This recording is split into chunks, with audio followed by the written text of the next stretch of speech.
I want to talk today about a very interesting aspect. In our corporate careers, what have we learned from our bosses?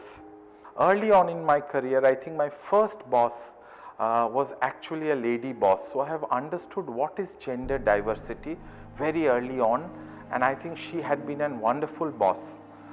Later on, I have had a fortune of working with some of the stalwarts in the industry, the doyens of the industry, who have been considered as people who have really grown their own industry.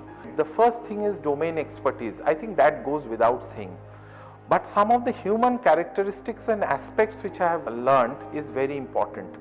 Oftentimes we say that there is something called a people versus task orientation.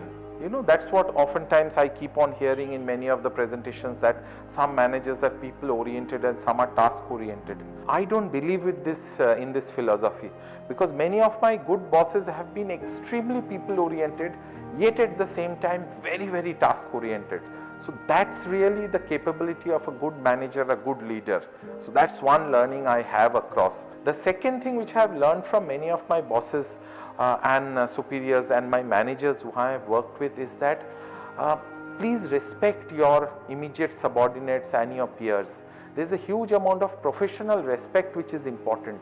If you professionally don't respect them, then they will not respect you back. The third thing is, try to plan the time with your subordinates. Bosses are and the subordinates need to be at your beck and call.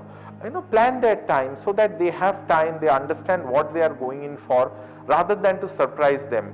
I don't think a boss-subordinate relationship is to surprise each other. I don't think that's the case. And finally, of course, what is the working style? How do you work together? That is very important. So that working style needs to be established.